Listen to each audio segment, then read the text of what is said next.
안녕하세요. 사연을 처음 보내는 40대 중반의 여자예요. 저는 현재 서울을 떠나 경기도로 이사를 온 상황이에요. 어렸을 적부터 쭉 서울에 살아왔다만 서울살이에 질려버려서 엄마를 모시고 함께 경기도로 이사를 왔죠. 여러분은 혹시 결혼 정년기라는 게 있다고 생각을 하시나요? 저의 결혼 정년기는 40대에 들어서야 나타났죠. 저는 늦은 나이라고 할 수 있는 43살에 결혼을 하였어요. 늦게 한 결혼과 달리 이혼은 단기간 내에 이뤄지고 말았지만 말이죠. 참 아쉽죠. 늦게 한 결혼이니만큼 남들처럼 잘 살아야 하는데 제가 남자 보는 눈이 없었던 건지 아니면 운이 없었던 건지 하필 개차반을 골라서 이혼을 하고야 말았네요. 이미 눈치채신 분들도 계시겠지만 저는 제가 이혼을 왜 하게 되었는지 그 이야기를 해보려고 해요. 인간 같지 않은 놈을 남편이라고 같이 살 뻔했던 소름 끼치는 저의 이야기를 지금부터 시작해 보도록 하겠습니다. 그러지 말고 손이라도 한번 좀 봐보는 건 어때? 아니 너희 아빠 편찮으시다고 네가 네 인생 포기하는 것 같아서 엄마 마음이 너무 안 좋아서 그래. 너희 오빠도 얼마나 너 걱정하는 줄 알아? 그러지 말고 응? 아유 손 안 봐요. 응? 엄마 요즘은 일부러도 결혼 안 하는 사람들 천재 널려 있고 나이 50에 결혼하는 사람들도 얼마나 많은 줄 알아? 그거야 연예인들 이야기인 거지. 일반인들 중에 50살 넘어서 결혼하면 사람들이 어디 하자 있는 거 아니냐고 하지. 저는 앞서 소개해서 말씀드렸다시피 늦은 나이까지 결혼을 하지 않은 상황이었어요. 저희 엄마는 40이 넘어서까지 제가 결혼을 안 할지는 꿈에도 몰랐다면서 걱정을 한아름 하셨었죠. 그러시면서 저한테 미안하다는 말씀도 많이 하셨어요. 아유, 엄마랑 아빠가 나한테 미안해할 게 뭐가 있어. 그리고 손주는 오빠가 귀여운 새찬이 낳아줬으니까 된 거고. 나는 그냥 지금처럼 내 일 하면서 엄마 아빠 옆에서 이렇게 지내는 게 좋은 사람이야? 너 그게 말이 되는 소리인 줄 알아? 네가 내 입장 돼봐라. 너희 아빠도 말은 못하지만 너한테 연신 미안해하고 계실 거야. 아이고 됐네요. 아빠는 내가 내일 열심히 하면서 멋들어지게 사는 걸 더 원할걸? 아이 농담이야 농담. 나도 내 생각이 있으니까 너무 걱정하지 말라고. 응? 엄마가 저를 걱정했던 이유 그리고 결혼 이야기를 하면서 아빠 이야기를 했던 것은 저희 아빠가 많이 편찮으셨기 때문이었죠. 아빠는 친오빠가 결혼을 하기 전부터 많이 편찮으셨어요. 초반에는 그래도 불편한 걸음걸이이지만 거동을 하시기도 하셨고 어눌한 말투이지만 말씀도 하셨는데 병세가 너무 빠르게 악화되었거든요. 친오빠가 결혼을 하고 분가를 하면서 저는 나라도 부모님 옆에 있어야 할 것 같다는 생각을 하였죠. 그렇게 시간은 참 빨리 갔고 저는 40살이 넘어서까지 혼자인 상황으로 지내게 되었어요.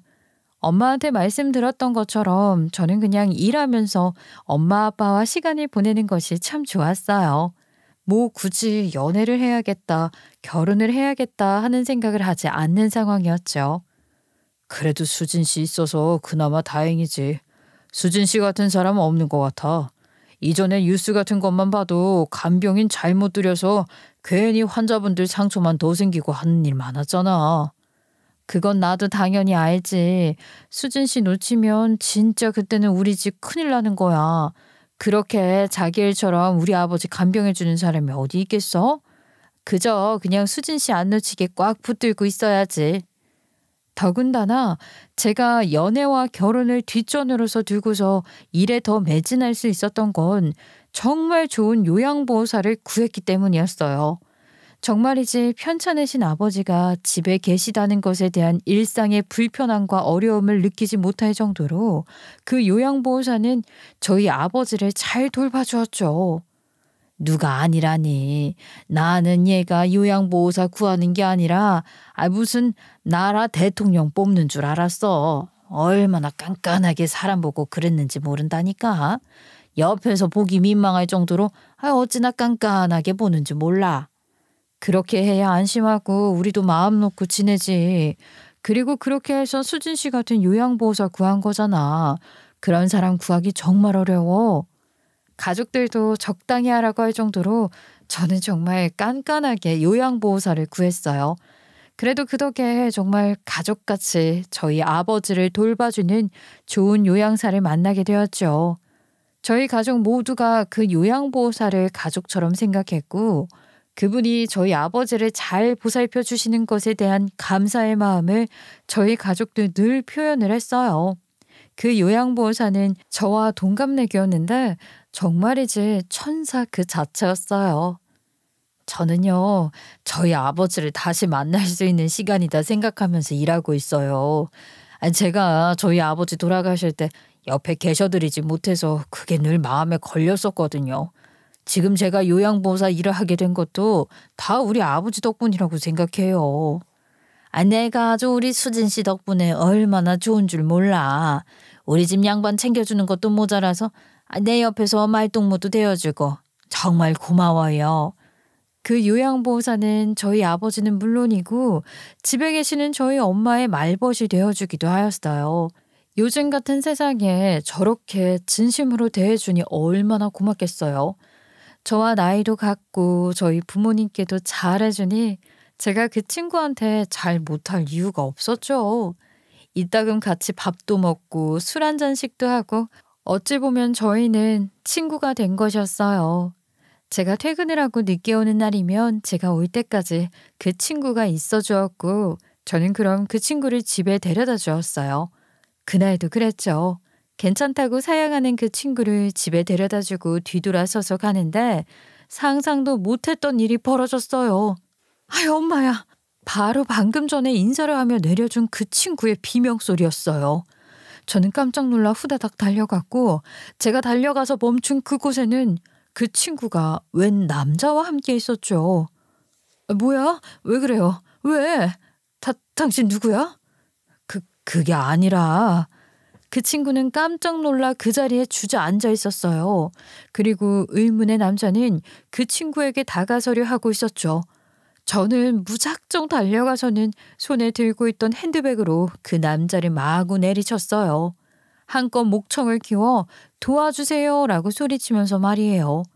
그런데 그 친구가 저를 말리는 것이 아니겠어요? 아니 그게 아니라 우리 오빠예요. 오빠. 우리 오빠요.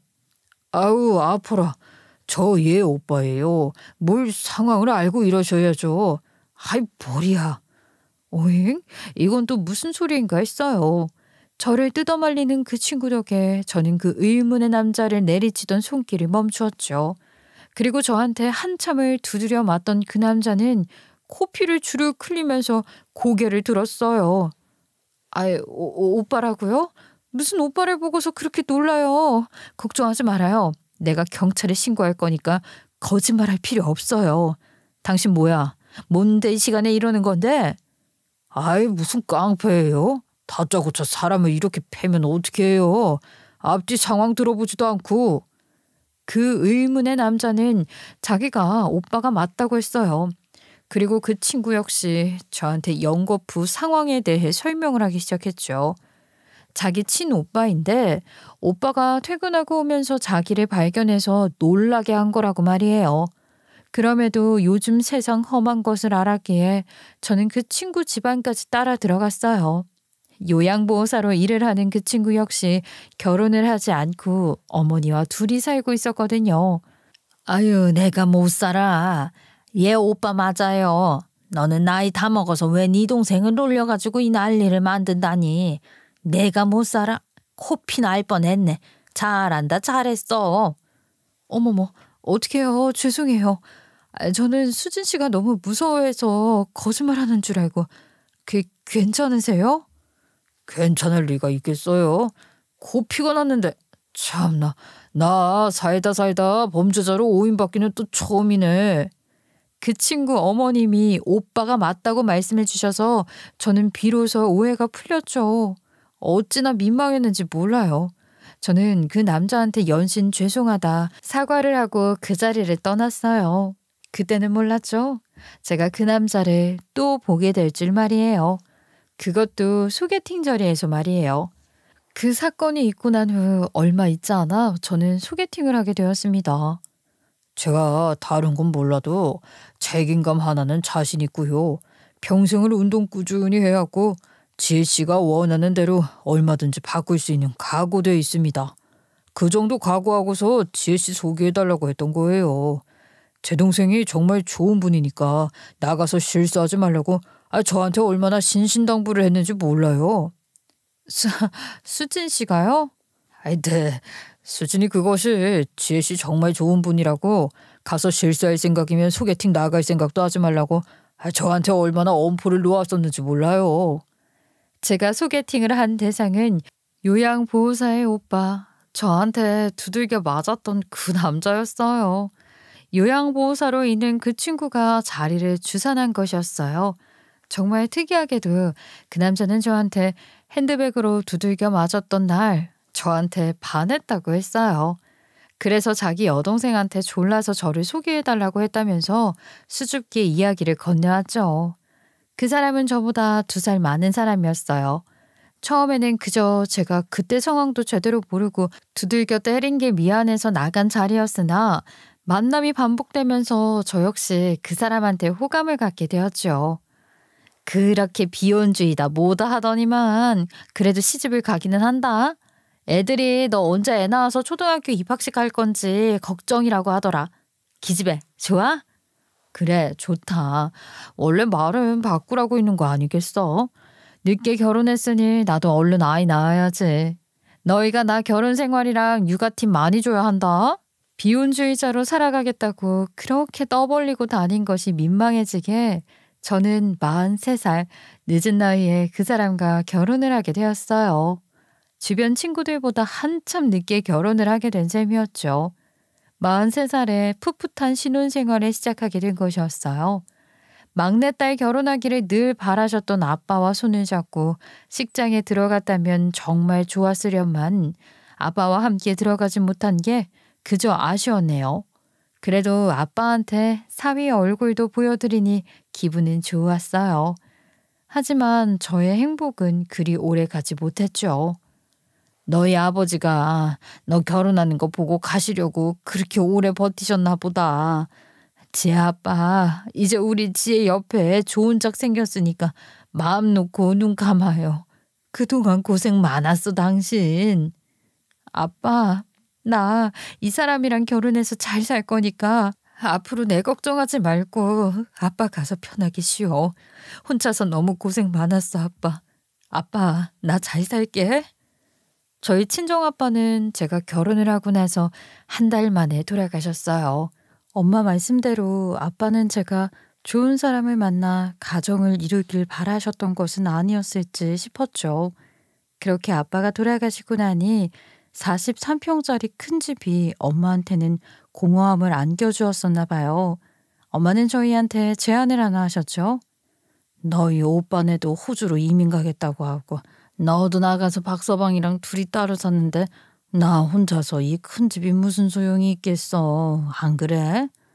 그래도 엄마랑 아빠랑 같이 살았던 집인데 이 집은 갖고 계셔야지. 다른 사람한테 팔겠다는 게 아니라 너희 신혼집이랑 엄마 이 집이랑 바꾸자고. 나 너무 큰 집에 혼자 있는 거 싫어. 낮에야 엄마 친구들 만나고 하니까 괜찮은데 아유 해 저물고 나면 좀 그래. 저희 친정오빠 부부는 아버지 장례를 치르고 호주로 이민을 가게 되었다며 저와 엄마에게 이야기를 했어요. 솔직히 말해서 친정엄마가 하시는 말씀 틀린 것이 없다는 건 알았어요. 아빠도 안 계시고 그렇다고 다른 식구들이 같이 사는 것도 아닌데 그렇게 큰 집이 엄마한테 필요는 없다고 느끼셨을 거예요. 저는 우선 남편한테도 이야기를 해보겠다고 엄마한테 말씀을 드렸어요. 이제는 저 혼자서 결정할 게 아니라 남편과 함께 상의를 하고 결정해야 한다고 생각을 했거든요. 남편은 제 말을 듣고는 곧장 자신의 생각을 이야기했어요. 그걸 뭘 고민을 해. 장모님 말씀대로 하자. 장모님 마음 편하게 만들어드리는 게 낫지. 장모님이 마음이 편하셔야 자기도 마음이 좋은 거 아니겠어? 우리 장모님 댁으로 들어가는 걸로 하자. 그래도 괜찮겠어? 그렇게 되면 자기 일하는 거랑 좀 더 멀어지는 거 아닌가 해서. 아유, 됐어. 사업하는 사람이 거리 따져가면서 어떻게 살아? 여기저기 돌아다니고 하는 거지. 아니, 나는 일절 신경 쓰지 말고 당신이랑 장모님 마음 편한 쪽으로 결정해. 이왕이면은 장모님 마음 편하게 해드리는 게 가장 좋은 거라고 나는 생각해. 남편은 고민을 하는 저에게 간단한 대답을 해주었죠. 솔직히 남편의 말이 틀린 것은 아닌 것 같다는 생각에 저도 그렇게 하기로 했어요. 그런데 남편이 저렇게 이야기하는 데에는 다 이유가 있었더라고요. 저는 친정엄마 집 이사를 하고 나서 저희 짐을 43평 집으로 이사를 하던 날 모든 사실을 알게 되었어요. 우선 저는 당황스러움을 금치 못했죠. 수진이도 이 집이 편하다고 해서 말이야? 응? 그게 무슨 소리야? 아가씨가 편하다고 하는 거랑 아가씨 짐이 여기 있는 거랑 지금 무슨 상관인 건데? 무슨 상관이기는 무슨 상관이겠어. 같이 지내자는 말이지. 같이 지내자. 당신 어차피 수진이 얘 좋아 죽는 사람 아니야? 아이, 그리고 신혼집 그것도 장모님한테 높지 않나? 그 집 세주고 장모는 뭐 요양원에 보내던가. 여러분도 너무나 당황스러우시죠? 저도 갑작스럽게 다른 태도를 취하는 남편을 보면서 당황스럽기 그지없었어요. 저는 이게 대체 무슨 소리인가 싶었어요. 그렇잖아요. 대뜸 시누이를 데리고 와서 살겠다 하지를 않나. 불과 며칠 전까지만 해도 장모님 마음 편하시게 하자고 이야기하던 인간이 뭐? 장모는 요양원에 보내던가? 저런 소리를 하지를 않나. 바보 같지만 이거 무슨 몰래카메라인가? 그런 생각도 들었어요. 그런데 시누이를 보니 몰래카메라는 아니었던 것 같았죠. 시누이는 대체 무슨 일인 거냐 여러 번 묻는 저의 말에 아무 말도 하지 못하고 제 눈도 보지 못한 채 난감해하고 있었어요. 새언니 정말 미안해요. 내가 정말 미안해요. 더군다나 시누이는 제 앞에서 눈물을 뚝뚝 흘리기 시작했거든요. 저는 지금 내가 처한 상황이 꿈인지 생시인지 분간이 가지 않을 정도였어요. 그런데 그 순간 철썩하는 소리가 들리더니 정신이 번쩍 들더군요. 철썩 소리가 난 것은 저의 시어머니가 제 남편이라는 인간 뺨따기를 날려서 난 소리였어요. 아우, 이건 또 무슨 상황이지? 저는 황당하여서 시어머니를 봤다가 남편 얼굴을 봤다가 시누이를 봤다가 정신이 없었어요. 그러면서 시어머니는 뺨을 때린 걸로도 화가 안 풀리신 건지 당신 아들 얼굴에 서류를 집어 던지셨어요. 이 썩어 문드러질 놈. 내가 너 같은 놈을 내 아들이라고 거두고 키운 게 등신짓이었지. 하다 이제는 집까지 다 함부로 잡냐? 이 망할 놈. 야가, 너 이 자식이랑 아직 혼인신고 전이지? 너 이놈이랑 당장에 갈라져라. 무슨 상관인데? 아, 왜 여기 찾아와서 난린데? 웃기지도 않아 정말. 누구 마음대로 이혼을 하라 말아야? 시어머니가 남편한테 집어던진 그 서류. 저는 그 서류를 집어들어 훑어보았어요. 시어머니가 남편한테 던진 서류에는 대출금 미상환, 채무 독촉과 관련된 서류가 있었죠. 그리고 사진도 여러 가지가 있었는데 시누이가 그걸 보더니만은 그대로 털썩 주저앉아 엉엉 울기 시작했어요. 그리고 시누이의 입에서 나온 말은 가히 충격적이었죠. 나 너무 힘들어서 죽을 것 같았어. 언니 정말 미안해요. 나 너무 힘들었어. 언니한테 죄책감이 너무 심해서 나 정말 괴로웠어. 정말 미안해.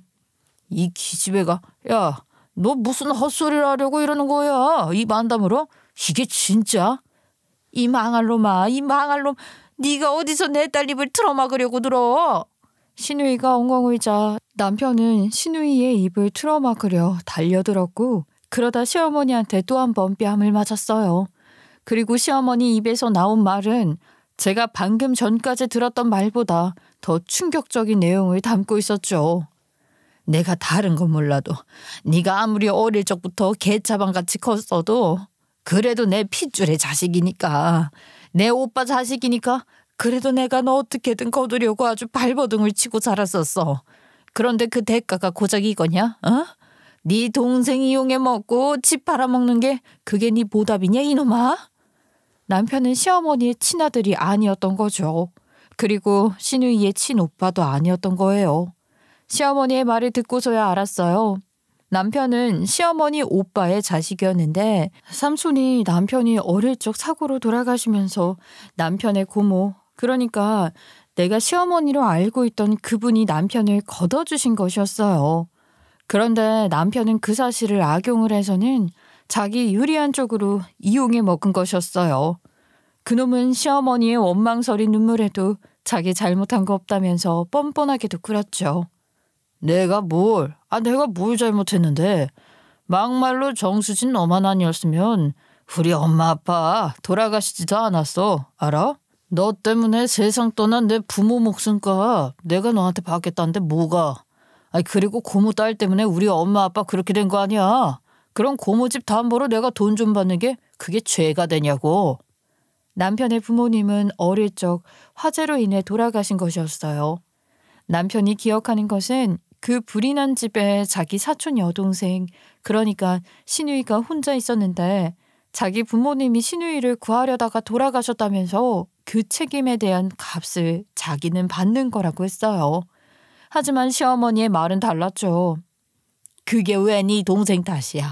네 부모들 둘 다 술독에 빠져서는 정신 못 차리고 헬렐레 거리다가 그것들이 집에 불을 지른 거야. 알아? 네 아빠 그 인간 말이지. 내 오빠지. 어릴 때부터 집안에 있는 돈 다 거덜내고 개망난이나 다름없었어. 그래도 하나뿐인 조카라고 내가 너를 거둬서 어떻게 키웠는데. 남편은 천사 같은 마음을 가진 여린 신우이의 마음을 이용해서 가스라이팅을 해온 것이었어요. 너 때문에 우리 부모님이 세상을 뜨셨고 너는 내 부모님을 앗아갔다면서 말이죠. 그렇게 신우이는 자기 사촌 오빠한테 죄책감을 갖게 되었고 그 인간이 사업을 한다고 나댈 때마다 자기 앞으로 대출을 받아서 주는 등 돈을 그렇게 뜯겨가며 살아온 것이었어요. 어휴, 하여간 모녀 둘이서 내 인생이 도움이 안 되지. 내가 그 말을 믿으라고? 증거 있어? 내 부모 둘이 술독에 빠져 살았던 증거 있냐고. 이제야 내 인생 좀 비워보나 했는데 왜 이 타이밍에 나타나서 사람 앞길을 막냐고. 이게 지금 무슨 상황인데. 무슨 상황이냐고. 왜 다들 말을 제대로 안 해주는 건데. 야, 너 지금 뭐야? 아까 우리 엄마 얘기는 또 뭐고? 하여간 끼리끼리 만난다고.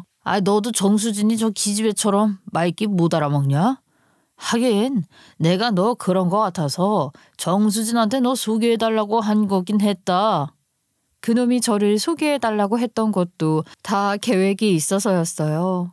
그놈은 저희 친정집의 재력을 보고 나서 제게 접근을 하려고 했던 것이었죠. 이전부터 신우이가 저희 집에서 제가 주는 고가의 선물을 갖고 들어갈 때면 그놈은 그걸 탐내고 저에 대해 그렇게 물어봤었답니다. 처음 만난 날 그날도 일부러 그렇게 제 앞에 나타난 것이었고요. 그 인간이 제 앞에서 했던 선한 행동, 넉살 좋은 사람 웃음, 저희 엄마한테 친근감 있게 다가갔던 것 그 모두가 다 이중적인 모습이었던 거였어요. 그놈이 우리 엄마 집을 바꿔 살자고 적극적으로 나섰던 것도 43평 집으로 이사를 하면서 혼인신고를 함과 동시에 그 집을 공동명의로 돌릴 작정이었다고 이야기를 하더군요. 너 진짜 인간 아니다. 그 와중에 그 나쁜 머리로 어지간히 애썼나 보다. 네가 그렇게 하면 이 집이 네 명의가 될 거라고 생각을 했던 거야? 내가 너한테 명의 준다고 했어? 당신 참 웃긴다. 아니면 내가 아가씨한테 마음 약하니까 아가씨 앞으로 명의 돌려서 네가 또 뺏어가려고 했니? 내가 미쳤냐? 내가 어떻게 얻은 집인데 이 기집애한테 이 집을 왜 줘? 당연히 내가 가져와야지. 그리고 솔직히 말해서 너 내가 하자는 대로 다 할 생각이었잖아. 아니야? 너희 엄마도 너도 다 늙은 여자 결혼하겠다고 내가 나타나서 나한테 고마웠을 거 아니야. 저 쓰레기 같은 인간 말하는 꼬락서니 보셨죠?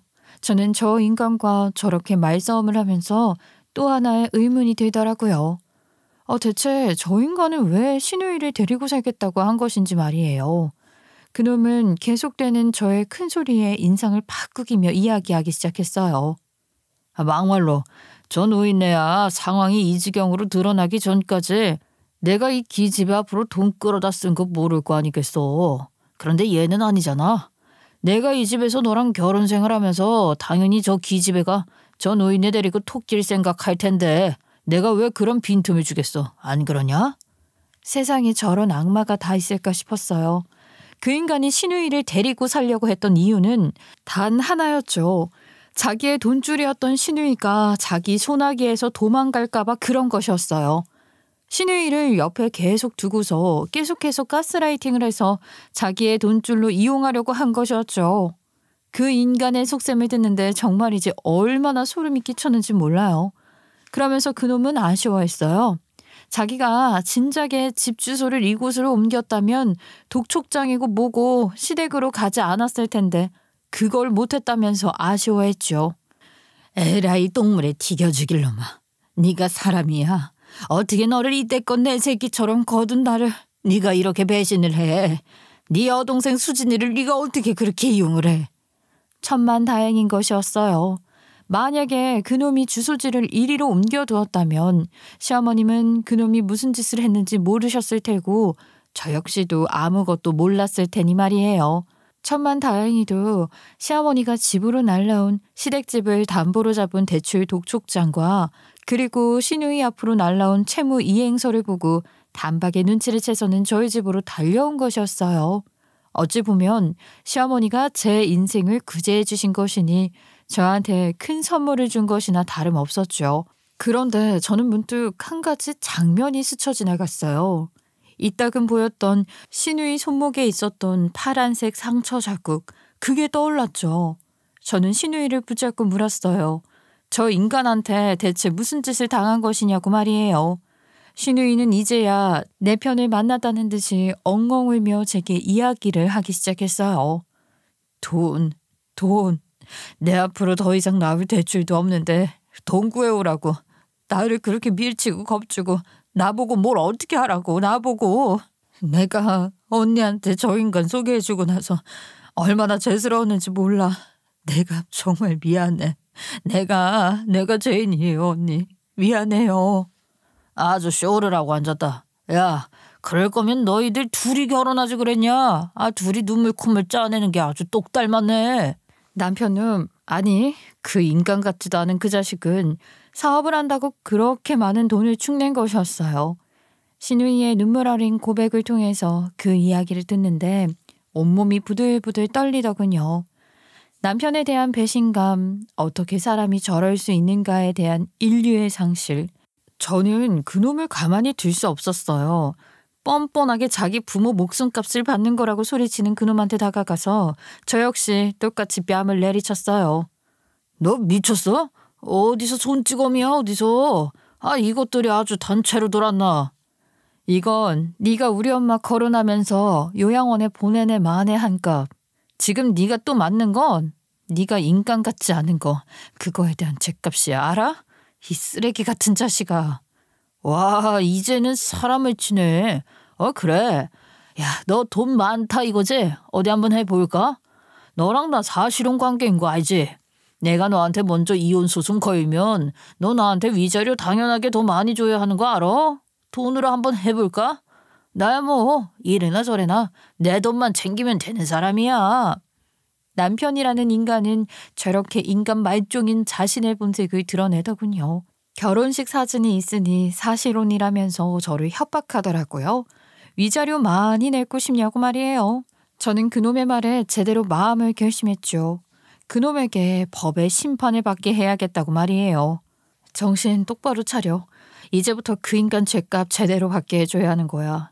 여기서 쓸데없이 너 때문에 그 인간 부모님이 어떻게 되었다느니 그런 말도 안 되는 생각하면서 스스로 자책하지 말고 마음 독하게 먹어. 알겠어? 그렇게. 내가 정말 미안해. 할 말이 없어. 정말 미안해. 그리고 그 미안하다는 소리도 그만해. 미안하다는 소리 한다고 뭐가 달라져?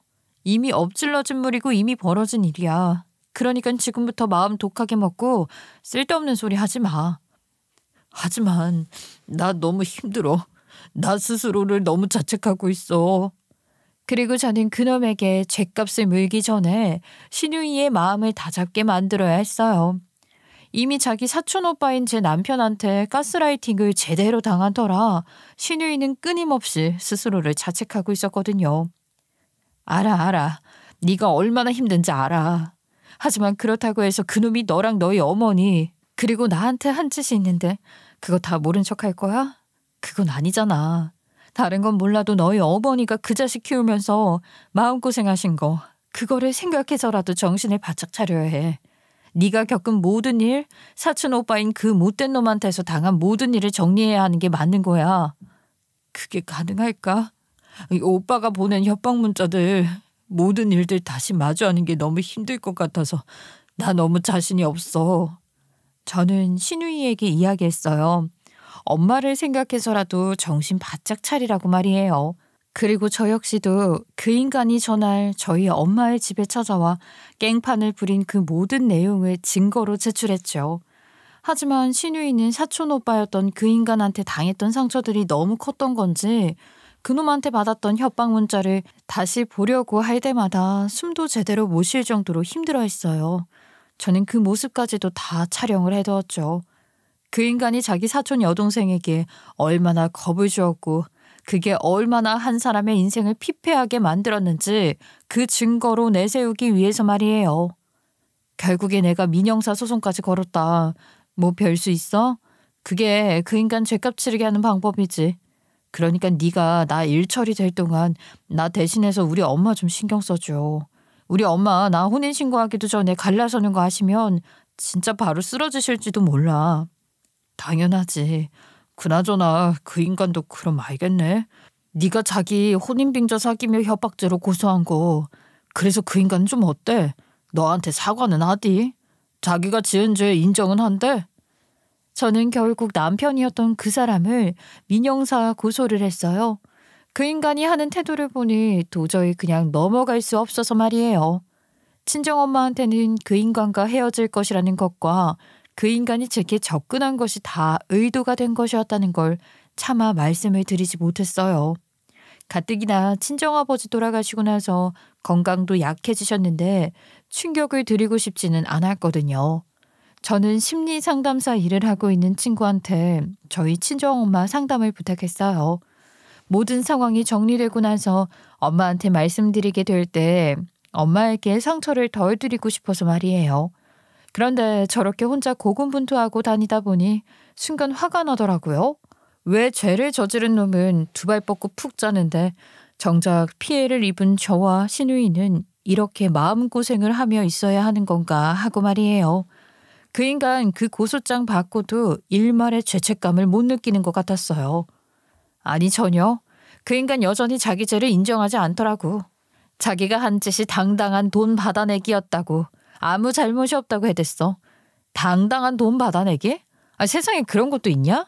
아주 그 인간 그거 제정신 아니야. 진짜? 그렇게 뻔뻔할 수가 있어? 내 말이 뻔뻔한 게 도리를 넘어서 저기 사람이 맞나 싶더라. 너무 괘씸해서 견딜 수가 있어야지. 일단 어디 한번 두고 보려고.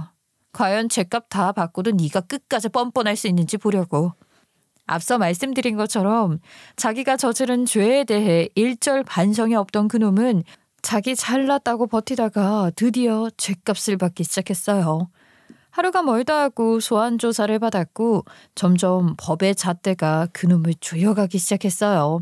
그리고 저는 시어머니 그리고 신우이와 함께 변호사 사무실을 찾아가서 그놈이 신우이한테 돈을 빼앗아간 거 그리고 자기 사업에 쓸 목적으로 신우이한테 대출을 받게 한 것에 대한 책임을 물 소송을 걸기로 했죠. 이게 대체 무슨 일인지 참 사람 일 알다가도 모르겠네. 내가 지혜 너한테 뭐라고 무슨 말을 해야 할지 모르겠다. 내가 면목이 없어. 너한테 이런 도움을 받아도 될지 어떤 건지 분간도 안 되고. 그래도 네가 이렇게 우리 수진이 그 망할 놈한 데서 구해줘서 그게 고마울 따름이야. 어머니 그런 말씀하지 마세요. 다른 건 몰라도 어머니 덕에 제가 그 인간이랑 혼인신고까지 안 간 거 그거 사실이잖아요. 시어머니와 신우이는 이렇게까지 도와줄 필요 없다고 제게 마치 죄인처럼 고개를 숙이며 사과를 했어요. 시어머니께도 마찬가지였지만 저는 신우이에게 강하게 이야기를 했죠. 신우이가 저한테 정말 미안하다고 했거든요. 내가 정말 미안해. 나만 아니었으면 애초에 그런 인간이랑 엮이지도 않았을 텐데 정말 미안해. 맞아. 너 나한테 미안해해야 하는 거 사실이야. 충분히 미안해해도 돼. 그렇지?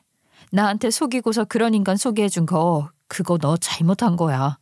그런데 나도 네가 우리 아버지 잘 돌봐준 거 우리 아버지 보면서 너희 아버지 같다고 마음 다해서 돌봐준 거 그거에 대한 보답하는 거야. 신우이는 제 말을 듣고는 제 눈도 똑바로 보지 못하고 눈물만 뚝뚝 흘렸어요. 사실 가장 울고 싶은 건 저였는데 말이에요. 하지만 사소한 감정 때문에 남편에게 해야 하는 복수를 멈출 수는 없었어요. 시어머니와 신우이에게 마음 단단히 먹으라고 100번이고 1000번이고 외친 뒤에 저희 세 사람은 복수에 임하게 되었죠. 그럼 이제 와서 내가 뭘 어떻게 할까? 나 가진 거 없어. 그건 당신들 세 사람이 제일 잘할 거 아니야. 내가 가진 게 있었으면 43살이나 먹은 여자랑 결혼해서 재산 만들려고 했겠냐? 야, 내가 돈이 있었으면 너 같은 노땅 안 만났겠지. 안 그래? 잠시나마 남편이었던 그놈에게 본격적으로 죗값을 물게 했는데요. 그런데 그 자식 대단한 말을 하더라고요. 그냥 인간이 아닌 놈이었던 거죠. 그놈이 한다는 소리가 저한테 혼인빙자에 대한 피해를 보상할 돈도 없고 자기 여동생 앞으로 받은 대출을 변상할 돈도 없다면서 그냥 감옥살이 하면서 모험으로 그 돈을 갚겠다고 이야기를 했어요. 그래? 그러면 어쩔 수 없지.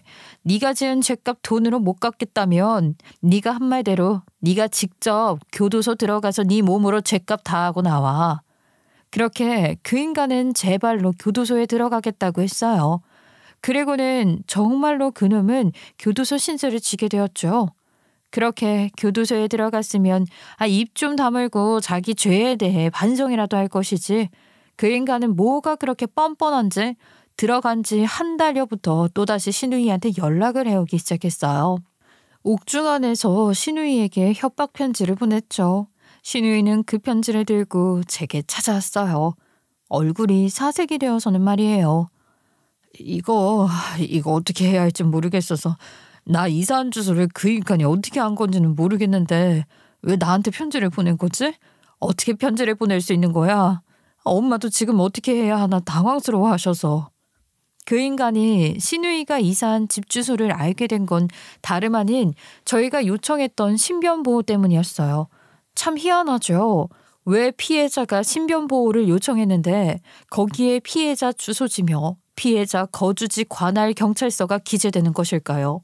그 망할 인간은 그 통보서에 적힌 주소지를 보고 신우이한테 아주 원활하게 편지를 보내게 된 것이었어요. 경찰서에 가서 따졌지만 어쩔 수 없는 것이라면서 어떤 방법이 없다고 하더군요. 이거 뭘 어떻게 해야 할지. 일단 그놈이 보낸 편지 내용이 어떤 것인지 명확하게 알고 대책을 세우던가 해야 했어요. 그 인간이 신우이한테 보낸 편지를 읽는데 참 가관이더군요. 네가 내 부모를 그렇게 만들었더니만 이제는 나까지 이렇게 만드네. 너랑 너희 엄마가 한 행동 그게 용서받을 일이 될까? 어디 한번 두고 보자. 내가 여기서 나가서 너랑 너희 엄마한테 어떻게 할지 말이야. 내가 여기서 평생 살 거 같냐? 어? 우리나라 법 그거 별거 아니거든. 나야 좋지. 오히려 여기서 무서운 형님들 인맥 쌓아서 나가면 밖에서 너랑 너희 엄마한테 내가 얼마나 멋지게 복수를 하겠어. 안 그래? 미친 인간 아닌가요? 협박도 저런 협박이 없죠. 대놓고 나 지금 너 해코지하는 거다 하면서 저런 말을 주저리 적어놓은 거잖아요. 저 편지를 보면서 저 인간에게 정말 양심이라는 게 있는 것일까라는 생각이 들었어요. 저는 그 더러운 편지를 들고서 신우이와 또 한 번 변호사 사무실로 향했죠. 경찰서도 물론 함께 말이에요.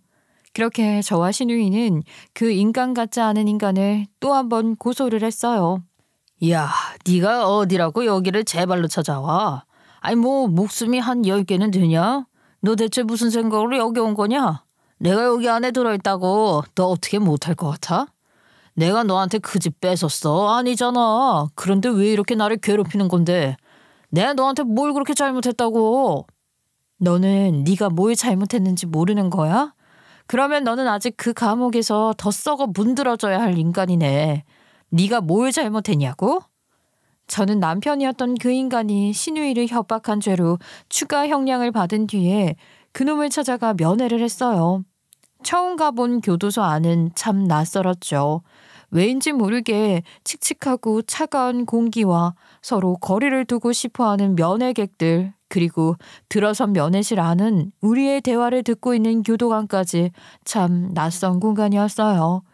처음 보는 낯선 공간인데 그 안에 있는 저의 전 남편은 변한 게 하나가 없더라고요.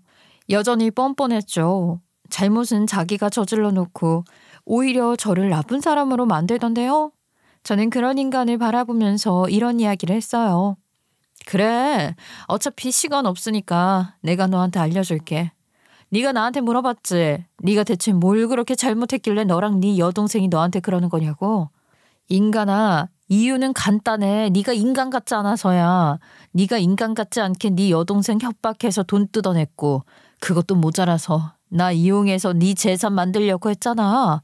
근데 그 와중에 자기 잘못 뭔 줄 모르고 가만히 안 두겠다는 협박 편지나 보내고. 네가 여기서 잘한 게 있어? 있으면 좀 알려주라. 나도 영 궁금해서 말이야. 아이 그러니까 그게 왜 내 잘못이냐고. 니네들 멍청한 것들이 아무 생각 없이 사니까 나한테 당한 거 아니겠어? 누가 그렇게 멍청하래? 야, 누가 그렇게 멍청하려냐고? 그 인간은 자기 분에 못 이겨 자리에서 일어나 투명한 유리문을 치고 난리도 아니었어요. 그 와중에 면회 시간은 다 되어서 그놈이 제게 소리 지르는 내용이 하나도 들려나오지 않았죠. 저는 저를 향해 끝까지 소리를 치는 그 인간한테 유리창에 하하하고 입김을 불어서 커다란 욕을 적어주고는 나와버렸네요.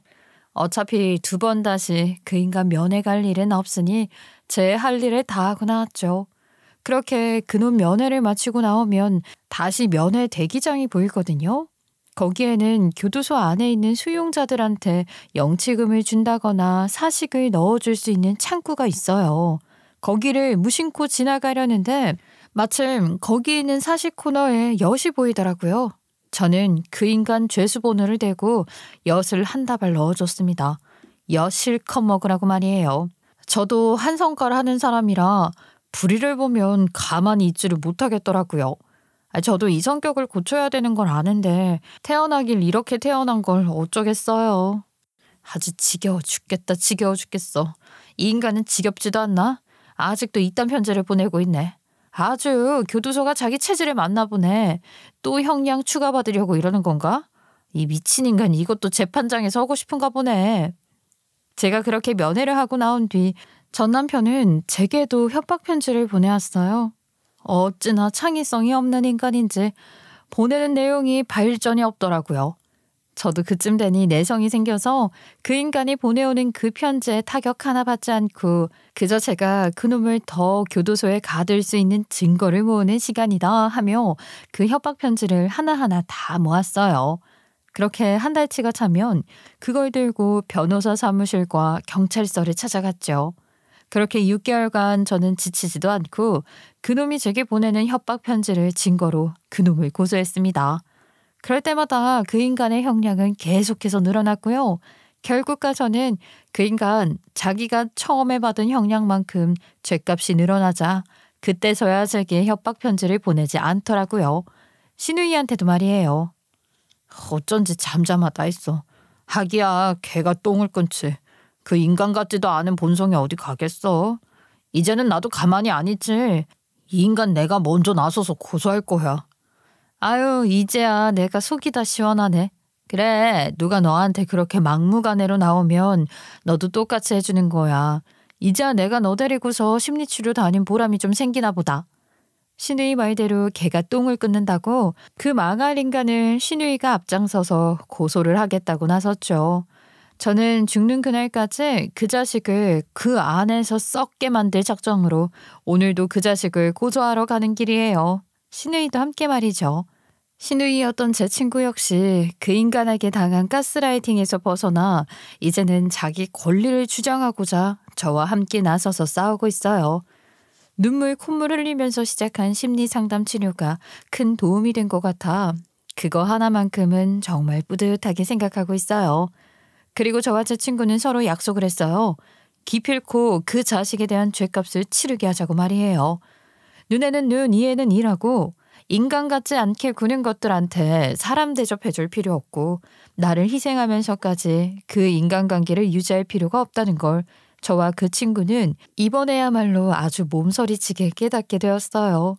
오늘 이렇게 사연을 보내게 된 이유는 혹여나 저 같은 아니면 예전에 신우이 같은 상황에 놓이신 분들이 계시다면 하루빨리 그 상황에서 벗어나 여러분의 인생을 찾으시라고 이렇게 사연을 보내보았습니다. 그럼 저는 이제 길고도 길었던 이야기를 마무리하면서 인사를 드려야 할 것 같네요. 긴 이야기 들어주셔서 감사합니다. 올 한 해 늘 행복하시길 바랄게요.